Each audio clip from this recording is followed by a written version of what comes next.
Good morning. It is DeProgram with Ted Rall and Jamarl Thomas for Tuesday, May 12th, 2026. Good morning, JT. How are you doing? I'm doing okay. What's going on, man? How you doing this morning?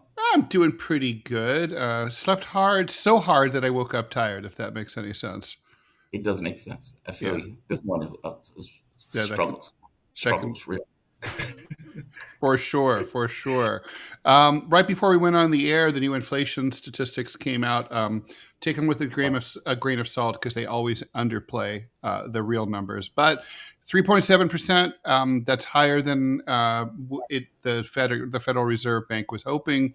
They like to go for 2% for the official rate, which doesn't really include a lot of stuff that we care about, like energy and housing. But it's going to continue to go up. I think next month is going to be a serious scare. We have a lot to talk about today. As always, please like, follow, and share the show.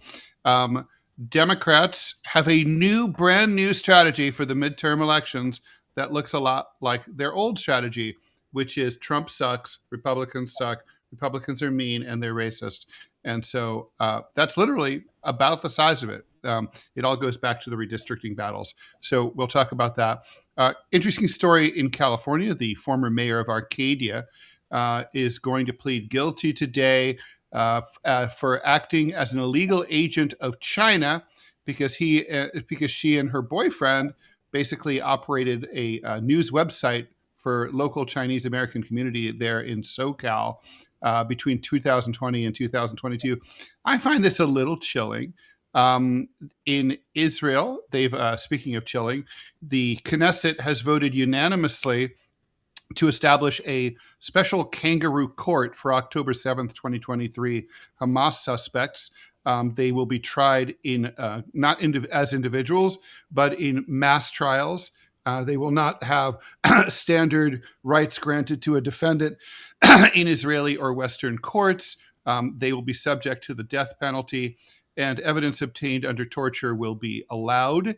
Last but not least, the Kuwaitis say that Iran sent a raid of Revolutionary Guardsmen on an island that belongs to Kuwait, basically to try to attack a Chinese-funded port there. The Iranians are not responding as to whether or not that's true. We never yesterday talked about, but we could talk about if we wanted to, because it is an interesting story. The Israeli establishment of a secret base inside Iraq that they got caught. The Wall Street Journal has the story. They got caught by a local shepherd. Was like, hey, what's this? And so they sent out some Iraqi troops, and the Israelis killed them. Meanwhile, U.S. Ambassador to Israel, Mike Huckabee, says that Israel is going in really deep with the UAE, or maybe it's more the other way around. Israel sent Iron Dome anti-missile batteries and personnel to run them to the UAE. So, it's hard to imagine that the UAE is going to be able to make nice with Iran anytime soon. So, Well, there's more on this story. The UAE has been secretly attacking Iran. That was the other story that came out. That they've been actually having attacks coming out of the UAE that was somewhat unacknowledged. really, That the UAE, Israel, and the U.S. basically were attacking Iran, which explains why Iran was bashing UAE to such a degree. And it even explains on some level this kind of split between Saudi Arabia and the UAE that is taking place. Yeah, the Saudis don't agree with right. They the just don't seem to strategy, agree. Yeah, they just don't right? seem to agree. But no, this story came out today. The UAE was running attacks or attacks on Iran secretly. Well, so what shall we talk about first? I am fascinated. Well, I'm fascinated by all these stories, to be honest. The Israeli one, I'm not entirely shocked by. I mean, a country that's been murdering people en masse, that has been attacking its neighbors relentlessly, that has been trying to Gazify southern Lebanon, it's not shocking to me that under torture, rape, that they would use testimony in order to go after others. The reality of it is Israelis should be put on trial. Netanyahu should be hung. And I would say he's not the only one. Um, Well, No, I agree. It's not a surprise. I thought, but the details are always where things get interesting in a story like this. I mean, Yeah. I mentioned that the Knesset voted unanimously. However, a couple dozen legislators decided to abstain or not attend the vote. That symbolism of that is, I don't approve of this, but I'm scared to outright vote no. I'm not going to roll. Yes. I'm not going to roll Barbara Lee style here. I'm just going to sit it out. You can do it, but you can do it without me. Obviously, that's not enough, when considering what we're talking about here. I mean, to me, it seems like if I were in the Israeli government and I was furious about October 7th and I wanted to deal with this in a way that lended Israel international credibility, I would say we're going to bend over backwards to give these people all the rights that they're entitled to as a defendant. If we tortured them, we let them go. The ones that we didn't torture, we give them great attorneys. We give them good trials. We want this to be unimpeachable. That's just not what they're doing. I mean, and I think to me, what that indicates is the Israelis just don't give a shit about international public opinion. They don't. I don't see. I mean, like, it's not. It doesn't seem to be something that's on the forefront of their mind or that they're concerned about because they believe that they have a blank check from a superpower. I mean, I've had this conversation before where it's like the blank check thing is big. If I tell you, hey, I'm going to back you. We're going to give you billions of dollars. You have nukes to their staff. And we are going to protect you in international court. We're going to protect you from the United Nations General Assembly, and we're going to protect you in the UN Security Council, and we're going to try to mobilize our propaganda in order to give you this megaphone about how you're the most moral military in the world and all this other nonsense. Then how do you behave in that sense? You behave as if you have a blank check. And how do other countries behave with a blank check? When the U.S. goes to the Philippines and say, hey, we're going to give you weapons. We need you to be boisterous towards China. The Philippines says, hey, sure, we'll do that. Okay, if they didn't have the blank check, would the Philippines act that way? Or would Ukraine act that way? In regards to negotiations, if it didn't have the blank check of the U.S. and, let's say, Europe backing it, the blank check matters. So, yeah, I don't You're think they right. care. You're totally right, and that's what's going on here. It's like it's kind of like you're in a dust up on the elementary school playground, but you have the biggest kid in 6th grade on your side, and you're gonna be a little cocky, except for the day that maybe he's out sick, and then oh shit, October 7th was the day that we were out sick, and Hamas finally got some payback. I guess what I'm wondering here is, so I don't know. I don't get, even in the hyper propagandized environment of domestic Israeli politics. And it's important to remember here, Israel is a country that speaks, where Hebrew is the official language on television. It's not a country. So therefore, a lot of Israelis only speak Hebrew, which means that they can watch the BBC, but they don't understand what the fuck is going on. They can watch Al Jazeera, but they don't know what the fuck is going on. And so they've been propagandized. There's been lots of studies showing that they're not seeing the same imagery from Gaza that we've seen. So they don't really know, even though they're closer to the story than we are in the rest of the world. But still, everyone knows someone who's in the IDF. The people come back, they talk, they tell stories. A lot of Israeli soldiers have come back deeply traumatized, very guilty. A lot of them have committed suicide. There's a lot of psychological pain there on their side as well for what they've been ordered to do. How do they reconcile the fact that, for example, Israel famously is a country that doesn't have the death penalty, right? And therefore, that puts it in line with like Western Europe. To join the EU, you have to be a country that doesn't have the death penalty. Turkey had to abolish the death penalty in order to be considered for EU membership. So to be a modern, real country, you have to get rid of capital punishment. So here, they're not only restoring it, but they're only restoring it in a very special circumstance. Like, well, if you're guilty of this particular crime, we're going to kill you, and we're going to kill you under circumstances. We're going to try you with less consideration than the high Nazi hierarchy received, at Nuremberg, and for that matter, in Jerusalem, in the case of Eichmann in the early 1960s. Um, it's I don't know how they think that this is okay. Well, I mean, but they do have the death penalty. They murder people all the time. I mean, like when they're in the West Bank and the soldiers are standing there as these lunatics with guns and beards go murdering the people in the West Bank because they want to take their property. That's murder. And that's state-sponsored murder.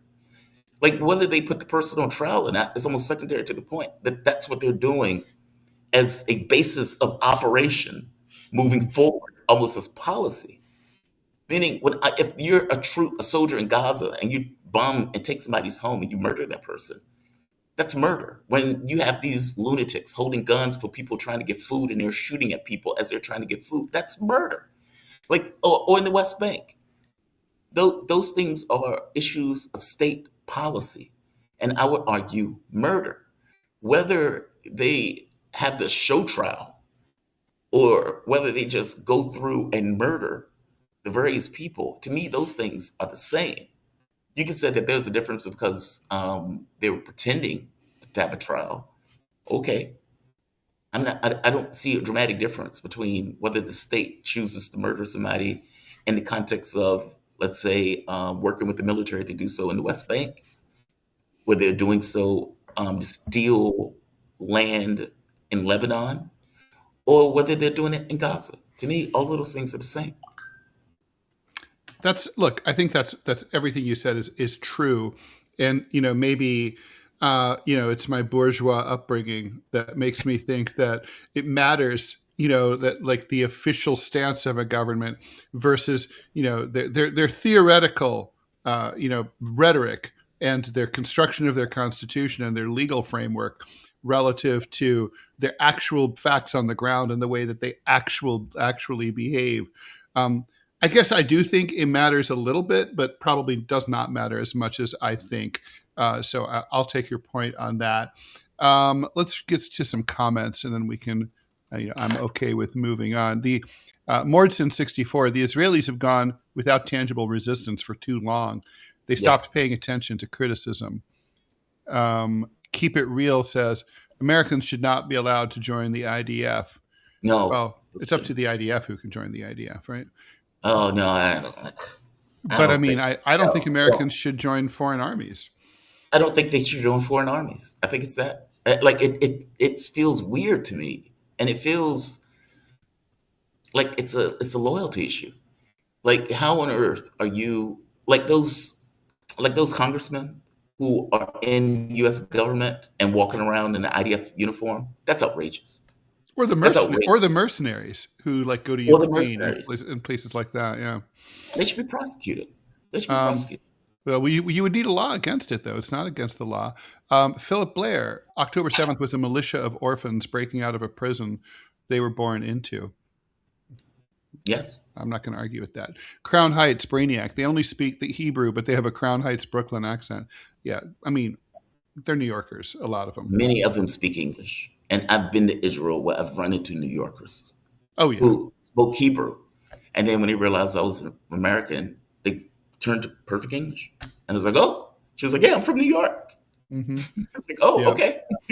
Yeah, no, it's funny, these connections, right? Like when I don't remember which time it was, I went to Israel and I got detained at the airport, Ben Gurion Airport, because of the exotic passport stamps I have from places like Taliban, Afghanistan. And so I was there for like 4 hours cooling my heels in this little corner with a vending machine and a bunch of like Palestinian dudes who were like in their 20s. And you couldn't, if you were a New Yorker, you couldn't tell these guys were anything other than, local New Yorkers. And they were all from New Jersey. And they were like telling me like, oh yeah, every time I come home to visit my family in the West Bank, it's like this every fucking time. They always make us wait like this. Like we tell our parents, don't even bother to come for 6 hours until after 6 hours after the flight arrives. There's no chance we'll be out earlier than that. So we don't want them waiting out in the parking lot for no reason. More Moby Bluth Funk. Thanks so much for the Oh $2. wait, by the way, real quick, they did that to my wife also. When my wife Really? and I we went through, I think it was what is it called, a Tapa port or something like that. But basically, we went through. We didn't. It was Iliad. No, Iliad. I think it was either. I think we came through Tapa port. I think that's what it's called. And they held her there for like 4 or 5 hours. And I'm sitting there like worried. I'm Yeah. totally worried Yeah. Like because what's happening? I know where I am. Right? It's like we're in Israel. We're not in Yeah, not to Kansas. mention a part of this story that like people don't. You have to remember, right? Like you've just flown like a long flight. There's jet lag. You're tired. You just want to get to your hotel and like take a shower, and then like, but there they take advantage of the fact that you're fucking exhausted, and then they, Yes. then they just like fuck with you. Go ahead. Yeah, she was there for hours. She was there for like 4 or 5 hours. And Did I'm it sitting there did it thinking, amount like, to anything? Was there any particular reason? I, if there was, I don't know the reason. I mean, it wasn't like They didn't she tell ever did her. anything. She had never been anywhere. They were like, well, we're just checking you out. And they Mhm. just had her sitting in the back room. And I'm sitting there like, okay, what the fuck are y'all doing? Yeah, it's not the most pleasant tourist destination. Terrified. Because it's Yeah. Israel, right? And I remember like when I went the first time, they said they kept me there for a good 30 minutes asking me, why do you have basically why do you have a Muslim name? There was that. Who's your grandfather? Like as if they would know. I tried to explain my grandfather was, they said, what is his nationality? I said, well, he's an American, but he's partial Native American. They said, what do you mean by Native American? Yeah, Israel is terrifying to me because I don't, it's, and I mean, it's just as terrifying as if I was going to Dubai, to be honest. Like where the laws are not going to protect you. You're in No, this I mystery land. I had no You're not, problem getting into Dubai. That was fine. No muss, no, no I was worried fuss. about it. Once I was there, it was that issue. Yeah. Yeah, But yeah. So anyway, do we know, guys? Do you know about the tradition from the transition from Yiddish to Hebrew? I believe this happened in the early 20th century, but it seemed like an interesting way to wipe the slate clean in a weird way. That is correct, right? Like Hebrew was a completely dead ancient language yes. until the early 1900s. And in fact, even today in New York, you can walk by the old former offices of what now is, I think, a monthly magazine, but used to be a daily newspaper. The Forward, it was a huge Yiddish language newspaper that was very vibrant well into like the 1920s and 30s. And yet they basically decided to kill Yiddish. Yiddish was like a lingua franca of Judaism, right? Like I was with a Jewish friend in Bukhara in Uzbekistan, and Mhm. he was wearing a T-shirt that had something in Hebrew written on it or something, and an old Uzbek dude walks up to us, and they start talking in Yiddish, and so basically Yiddish connected Jews all over the world, and Hebrew disconnected Israelis from the rest of the world. It's had profound implications. That was the point, though, right? Like Yeah, they I don't wanted, know if I don't know if it was intentional or not. I don't know if they just thought like, oh, we're going back to the land of our forefathers. We're going to resurrect this language. I don't know. It would be like trying to resurrect the Roman Empire, and we're going to go back to ancient Latin or something. Although that was much more of a lingua franca and would be far more understandable because of it's a root of so many Romance languages. But I don't know, or if it was it had an isolating effect. It has had a tremendously isolating effect, and I don't know, and also language changes the way you think, as any linguist will tell you.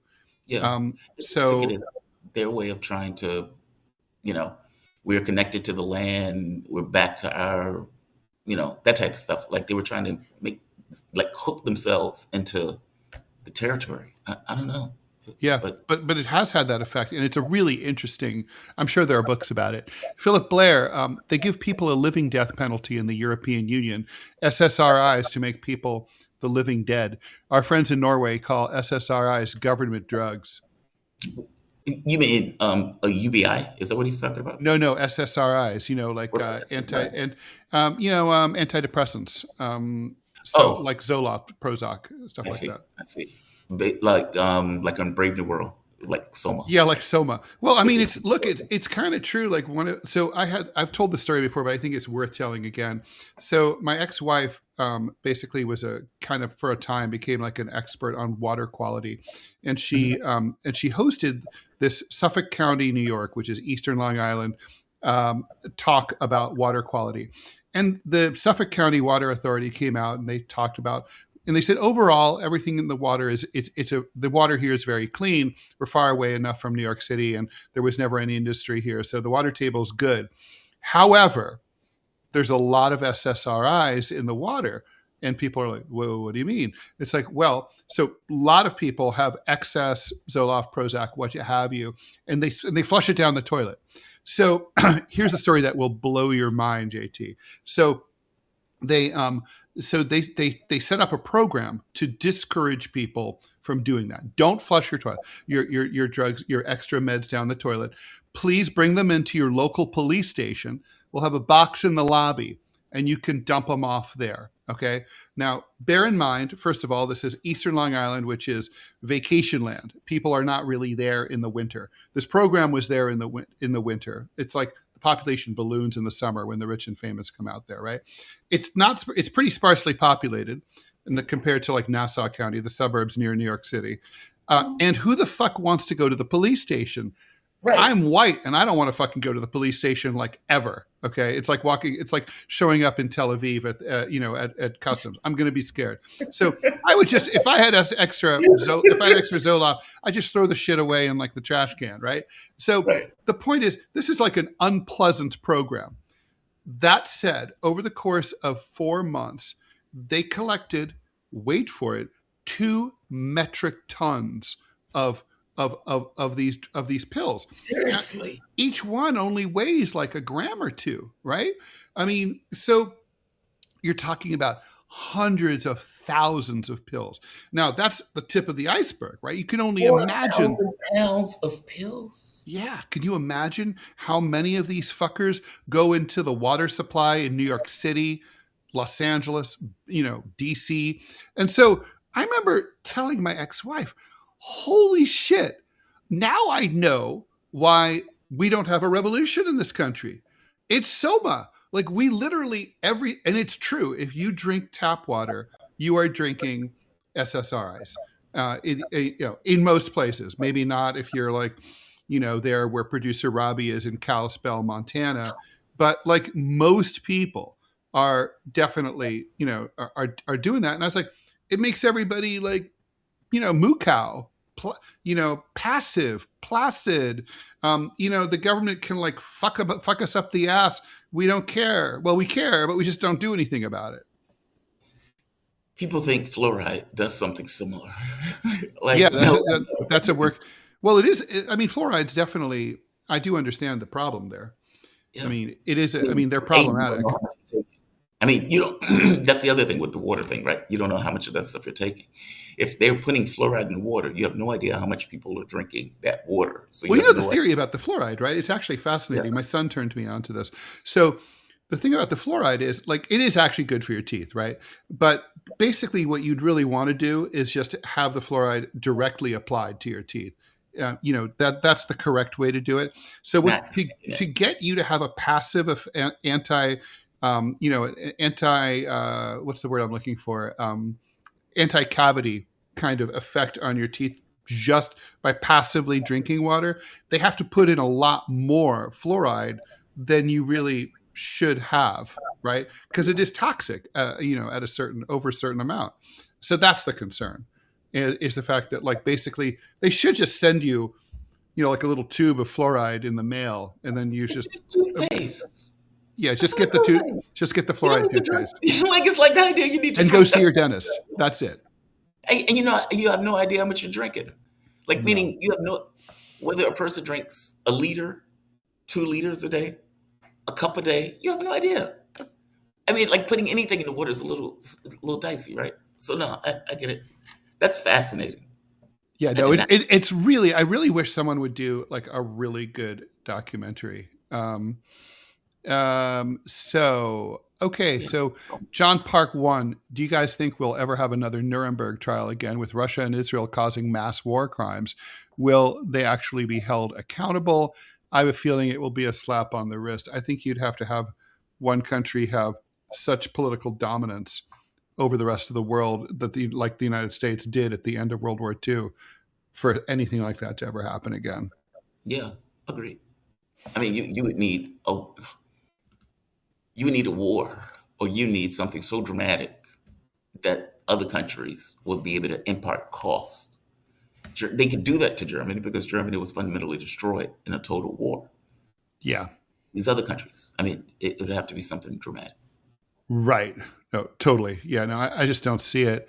Should we talk about Arcadia? Yes. One thing on that, pursuant to that point, Mm-hmm. Kagan wrote a piece in the Atlantic, neocon Kagan. Mm-hmm. Yeah. America, what do you call it? America checkmated in Mm-hmm. Iran. And his point was Trump has no good options. All of his options are bad.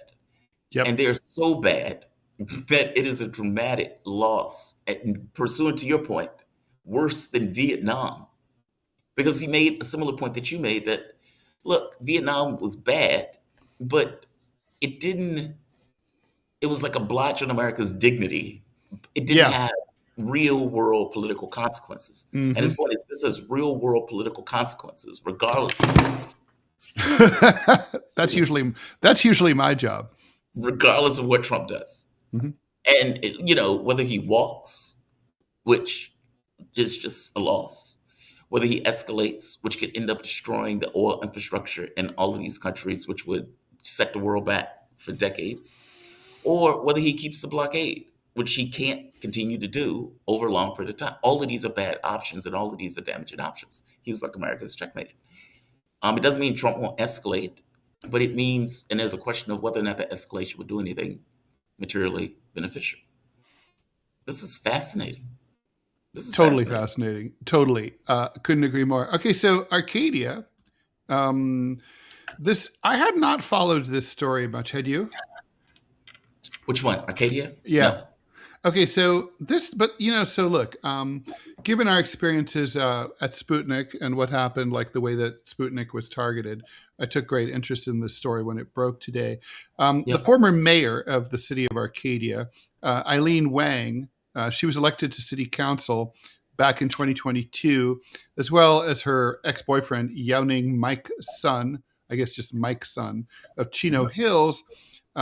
According to the DOJ, and basically they prosecuted them for operating the U.S. News Center for local Chinese Americans as a news source for a couple of years, starting 6 years ago, and basically said it was a front for China. I guess that they received funding from the Chinese, and therefore they violated FARA, the Foreign Agents Registration Act.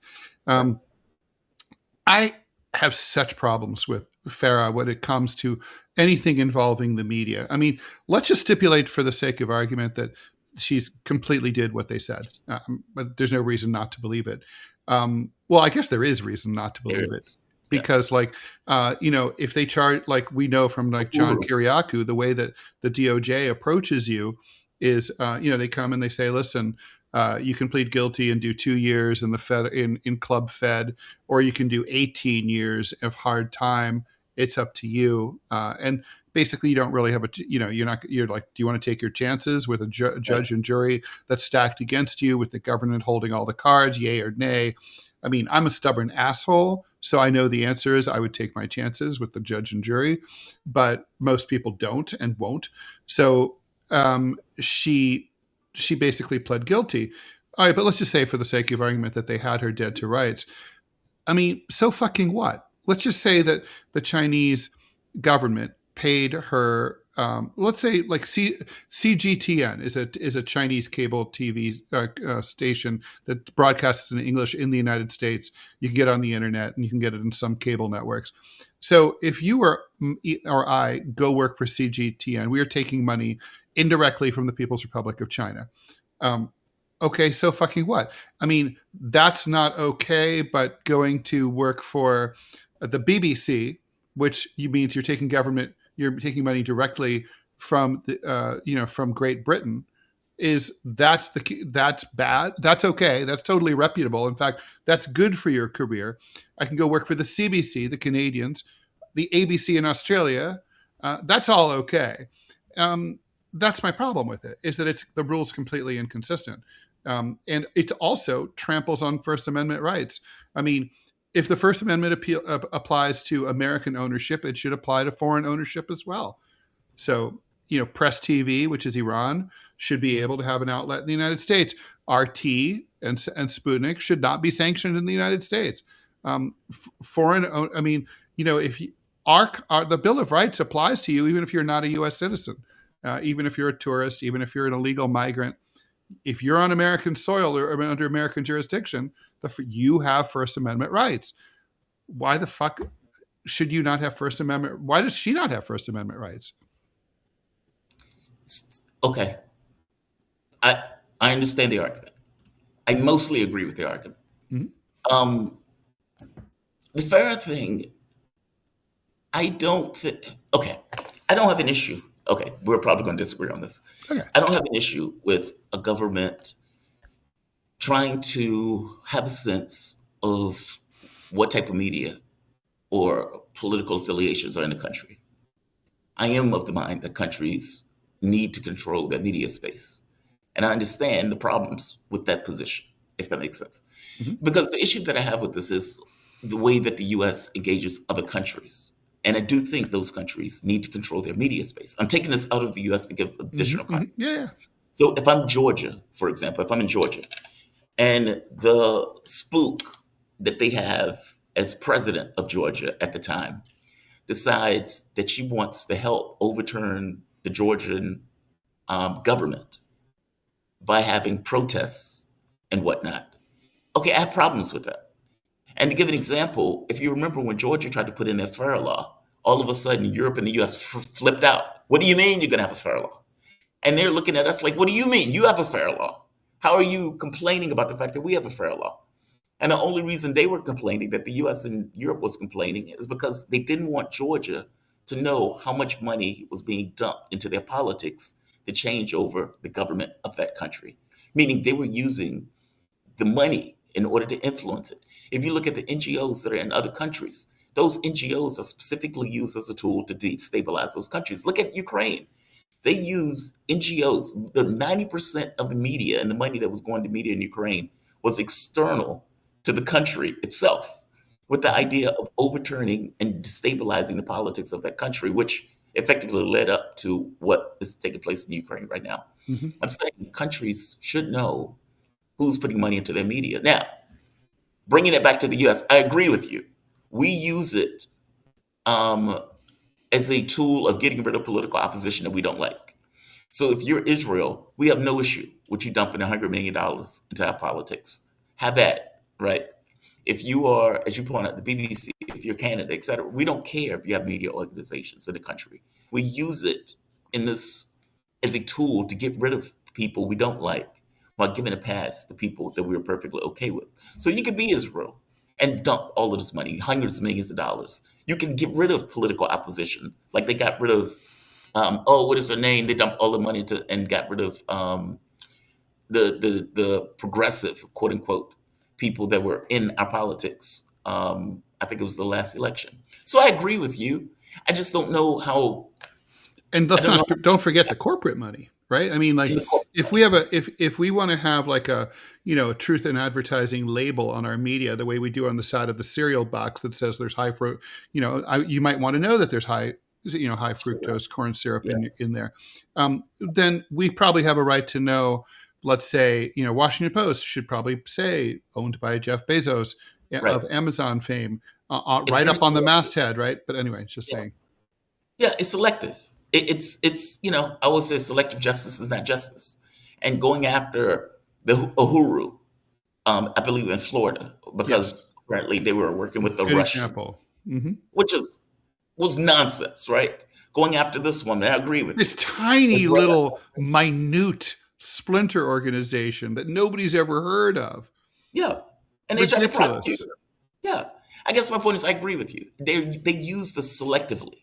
So yeah, we're going to go after John Kerry. We're going to go after the Chinese person. We're going to go after Sputnik. We're going to go after the Uhuru 7 or whatever the name of the group is.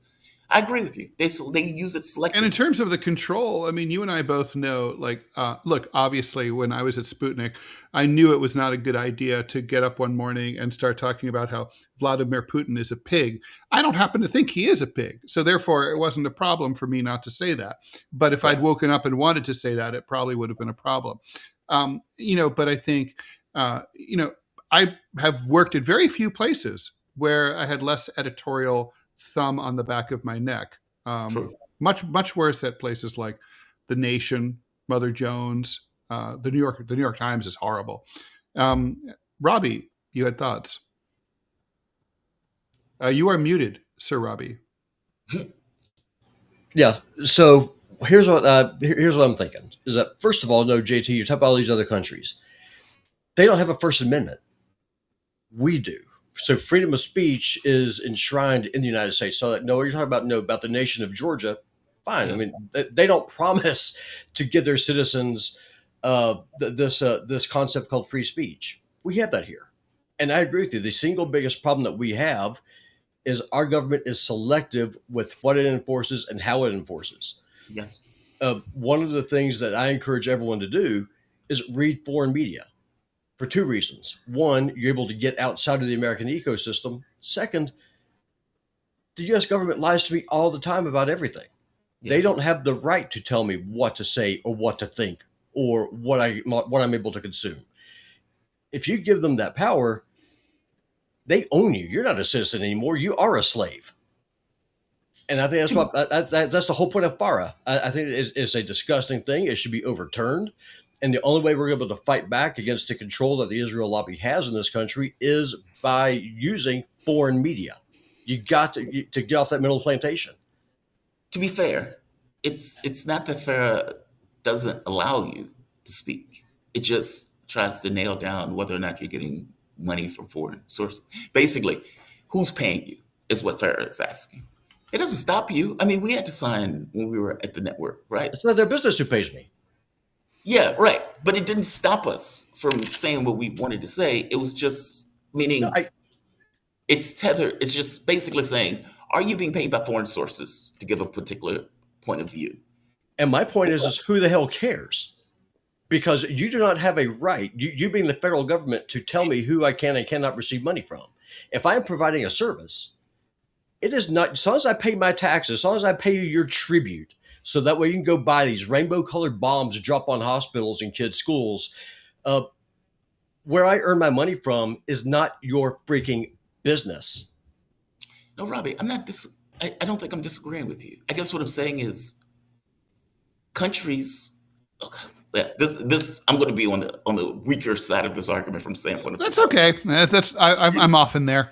Yeah, I'll accept that. Countries should control their information space. Why? And that has nothing to do with a First Amendment in the sense of whether you have the ability to speak and whether you have the ability to think. Obviously, I am fully for the First Amendment. I'm saying I'm also, look, man, I told you, I am MAGA on a lot of this stuff. And I don't mean it in the Trumpian sense. I mean it in the real, I think America should come first. Yeah. Which means me and you are united in that front. All things being equal, I want to know who's dumping money into my politics. Meaning, if Saudi Arabia is dumping $1 billion into the political space, I kind of want to know. If Israel is dumping $200 million to buy politicians, I want to know.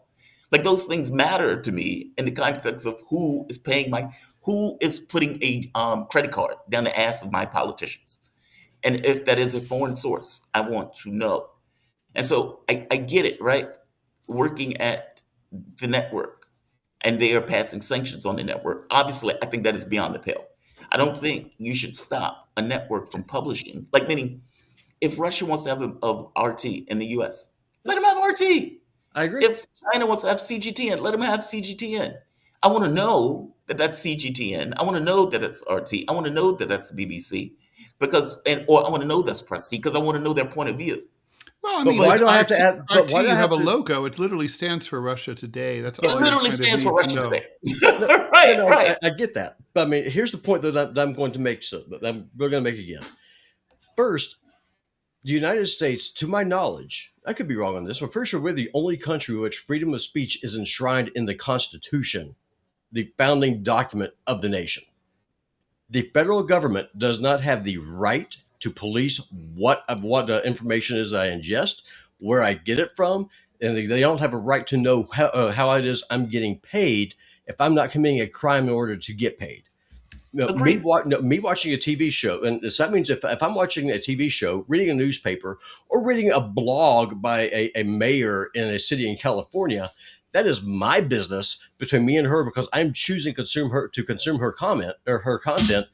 And lastly, Marian Adelson, who is an Israeli citizen, sitting in her bloated spider's web in Tel Aviv or Jerusalem on the skulls of Palestinian children, has put almost $1 million into a Kentucky primary against Thomas Massey.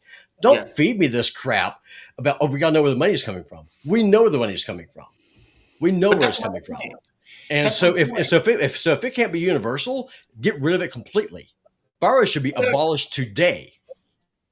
I agree with that. I don't disagree with you entirely, Robbie. The issue for me is that it's selective. That's my issue. Okay, we're the issue is that it exists now. At all. Okay, let's move on here. Thank you, Robbie.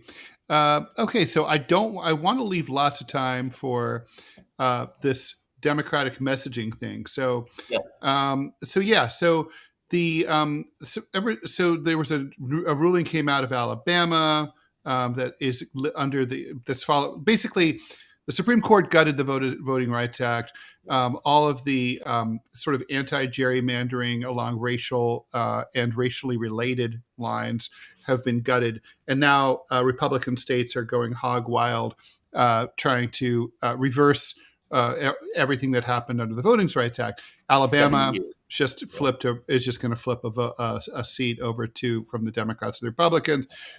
Virginia just struck down that's a blue state. They just struck down the voters' decision to redistrict in favor of the Democrats, thus a net win for the Republicans. So Democrats being, I want to get the bird's eye view here, JT. So Donald Trump ran for president in the last three cycles, 16, 20, and 24. And those races kind of boiled down to a Democratic Party that was largely bereft of ideas other than opposition to Trump and the Republicans, versus not really a set of ideas. Trump didn't present that, but he kind of promised an idea incubation machine in the form of MAGA, right? Like, we have a principle here: America first, make America great again. Those are exceedingly vague phrases. But I'm going to appoint a bunch of people who are really out of the box, including people like RFK and Tulsi Gabbard. And we're going to put these, we're going to be thinking about things in a new way. Those three campaigns were about novelty on the Republican side versus steady as she goes, it ain't broke, don't fix it, Democrats, right? For the most, I would argue that the contest basically favored the Republicans, and would have in 2020 if not for the black swan event of COVID and the weird way that Trump responded to it, right? Yeah. So now, as we face the midterms in 2026 and the upcoming 2028 presidential campaign, assuming there is one, we have Democrats are still apparently in anti-Trump mode. It's like nothing's happened in the last 10 years. They have not learned a fucking thing. They literally think that the redistricting, which has put them back on their heels and means they won't pick up as many seats as they hoped this fall, and people who care about those districts enough to turn out in record numbers for Democrats in the fall. That seems to me like you are so fucking desperate. Like, hope is not a plan, and you don't have any good reason to hope that this is going to work, right? I mean, Hispanics are not a Democratic voting bloc anymore. Blacks used to be 90% reliably a Democratic, not so much anymore. And I mean, still majority Democratic, but not like the way it used to be. So, I mean, really, is Democratic rage? I mean, that's just. I mean, is that as insane to you as it is to me? Yeah, I mean, but there's a contradiction in the way that Democrats operate that they can't manage at this point. Like, if with 90% of the races decided by the most cash, that means from the standpoint of if you're a political actor, your thing is, how do I get as much money as I possibly can get? Because regardless of my ideas, I can at least win 90% of the time if I get more money than my opposition, my opponent. Then what is your plan of action if you're a Republican? Okay, well, there's no contradiction there, right? They're for the rich. You're trying to get them, you get as much money as you can. But if you're a Democrat, there's a contradiction in that. I mean, you're supposed to be the release valve for capitalism, in the way that Chris Hedges used to call it. Well, how can you be a release valve for capitalism when you require huge amounts of money to get elected? And so what do you run on? Trump is bad. Okay, that doesn't affect the rich in the sense of them giving me money. Woke stuff. Hey, I want gay people to be gay. I want trans people to be trans. I want lesbians or Hispanics to be Hispanics and blacks to be black. Meaning you focus on those items, you focus on those issues in lieu of let's deal with the economic issues that present to each of us. They can't do it. Meaning you're a political party that is supposed to be the party that deals with inequalities, specifically economic. If you go back to the 60s, what did Martin Luther King say? I am a man. And we're fighting for unemployment benefits and wages. That's not what they do today. They give lip service to it. But how do you focus on issues concerning the rich when you need the rich to get elected? It's that. Exactly that. I don't know how you mend that gap. Hence, this nonsense of Trump is bad, put us in. Well, I mean, there is the small donor, donation model that Bernie Sanders, used exceedingly well. That's a lot of work. Yeah, that's too much work. Too hard. Let's not do that. That would involve I might have an achy back the next morning. Have to knock on doors, right? Yeah, no, that would suck. Hard on your knees. Have to get a new pair of Hokas. Not good. No, so comment from Manchild. Thanks for the donation. Democrats fold like a wet towel every time they quote unquote resist.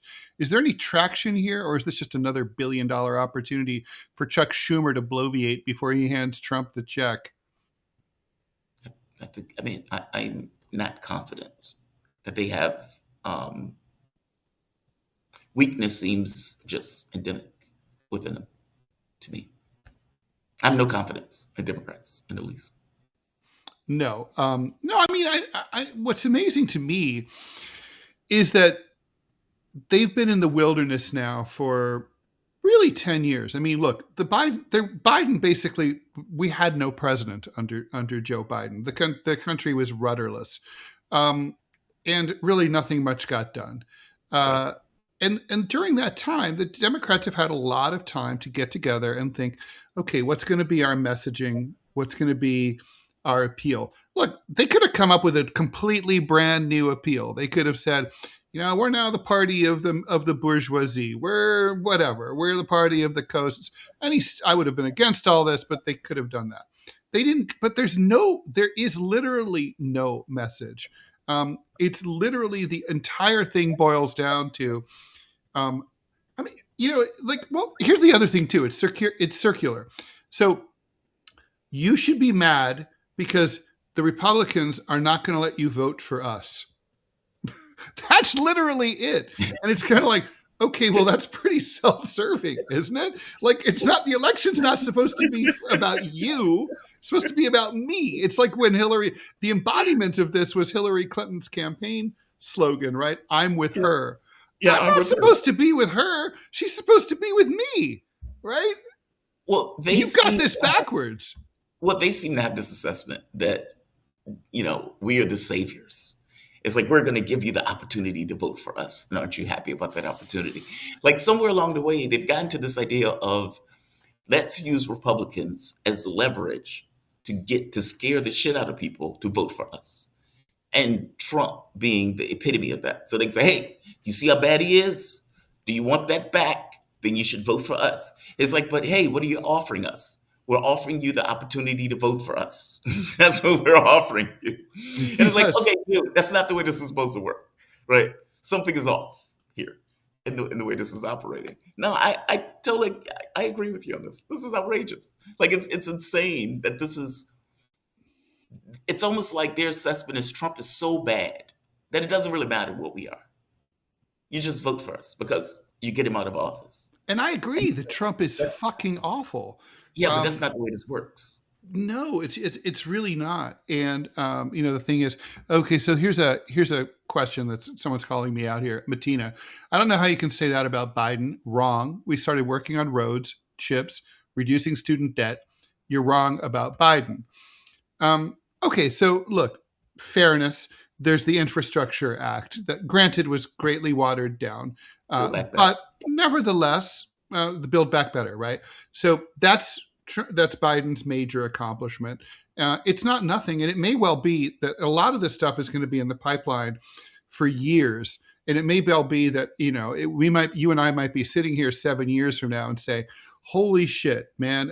Here I was talking shit back in 26 about Biden." But look at these new bridges that have been built all over the country. They finally finished the high-speed rail between San Francisco and LA. That turned out to all be, there's money in the, we were able to compete against the Taiwanese and on microchips and all that. That may well be true. We don't know that yet. It's bubbling up and bubbling through the system. That's possible.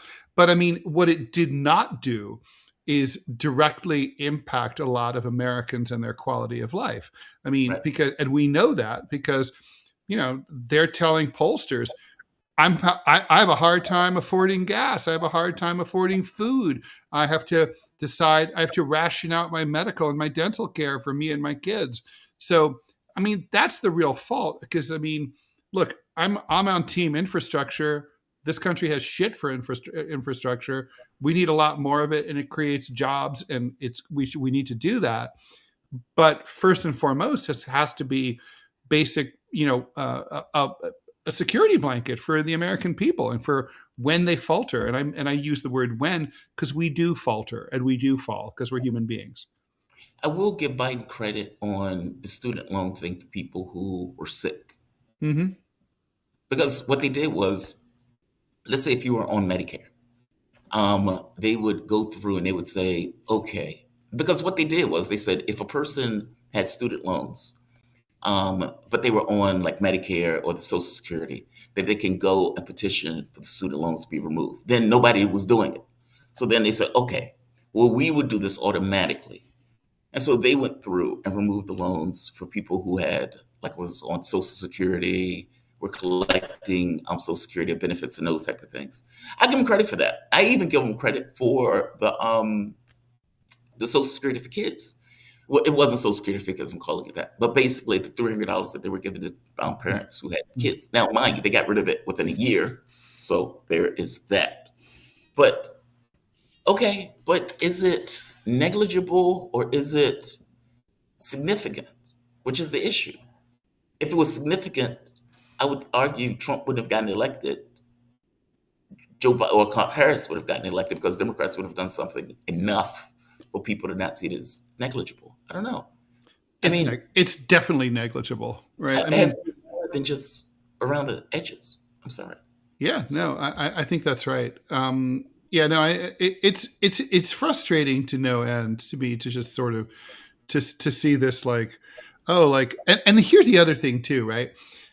If the Democrats were attacking Trump on stuff that's like you could trust them. For example, let's say they were like really going after Israel. Like, if we come in, we will defund Israel. We will cut them off. We will go after them and try to prosecute them we will freeze their assets in the United States. We're going to go after them on Gaza and South Lebanon and the whole 9 yards. They might have something to work with here, even though it wouldn't necessarily hit us in the pocketbooks. But you would get the sense like, okay, they're offering a different, things will look different January 1st if we vote for these people. They're not offering anything like that. I mean, what would, as Joe Biden would say, meaningfully change if the Democrats were elected? I don't know. The war in the Ukraine would continue. The war Israel would continue, meaning it's not like the Democrats would inhibit any of that. I'm unclear on any kind of major financial stuff that would take place. And the debate, even worse, when they get in office, oftentimes they enshrine whatever the Republicans did into law. I mean, if you think of the George Bush tax cuts and the way that people were like, oh my God, these are the worst tax cuts in the history of tax cuts. And when Obama gets in, he enshrines like, what, 90%, 80 something percent into law. And even if you're looking at what Trump is doing right now, do we really think that they're going to do anything dramatically different? Do you think the war is going to stop? No. It's not like Joe Biden went back to the JCPOA. Wasn't that? Like, I don't foresee a tangible, radical reorganization if Democrats gets in office. And that's problematic for the party. And this idea of loss of credibility in regards to the political system. Donald Trump came in saying he's going to end the wars. He's going to end the wars. He made all of these highfalutin statements over and over again. I'm going to end the wars. I'm going to end the wars. And what did he do? He made more wars. He made the shit worse. I'm saying, right, like the political system discredits itself with both political parties when they get into office. When Joe Biden comes in and makes promises of, I'm going to legalize marijuana, I'm going to, I don't know, kiss babies and $15 an hour minimum wage. And people deserve a $15 hour minimum wage because they were working during COVID and they were risking their lives. And so we need to have them a decent wage, a living wage. People can't eat on a poverty wage. And when he gets in, silence. Yeah. I'm saying this discredits the political system and it makes people just not care. It makes people just fundamentally distrust it all. I'm with you. No, totally. All right, guys. Thank you so much for joining us. You've been watching DeProgram from May 12th.